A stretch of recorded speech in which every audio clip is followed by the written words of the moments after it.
వర్గీకరణ పోరాటం ఈ మందకృష్ణ మాదిగతోని కాదు. ఆయన పని అయిపోయింది.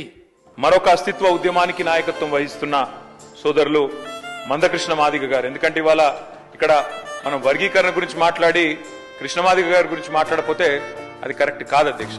తప్పకుండా ఈ సభ కృష్ణమాదిగ గారికి సుమారు 30 సంవత్సరాలు ఈ ఉద్యమాన్ని నడిపిన ఈనాటి అభినవ సామాజిక వీరుడు, ఉద్యమ వీరుడు మందకృష్ణన్న మాదిగకు నా యొక్క అభినందనలు మరియు పాదాభివందనలు తెలియజేస్తున్నాను అధ్యక్ష. మరీ ముఖ్యంగా ఈరోజు తెలంగాణ అసెంబ్లీలో నేను నిలబడడానికి ప్రధాన కారణం మందకృష్ణ మాదిగ అధ్యక్ష. గౌరవనీయులు మందకృష్ణ మాదిగ గారు దశాబ్దాల తరబడి ఈ ఉద్యమాన్ని చెమటోడ్చి సమాజంలో అందరిని ఆలోచింపజేసి అన్ని వర్గాల అన్ని సమూహాల మద్దతు కూడగట్టుకొని ఈ స్టేజికి తీసుకొచ్చింది అధ్యక్ష.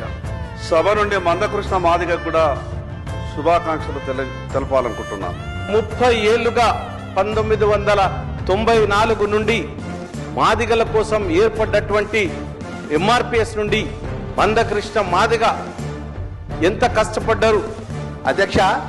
ఉద్యమకారుడు మందకృష్ణ 30 సంవత్సరాలుగా ఈ దండోర ఉద్యమానికి నాయకత్వం వహిస్తున్న మందకృష్ణ మాదిగను ప్రత్యేకంగా అభినందించవలసిన అవసరం ఉన్నది.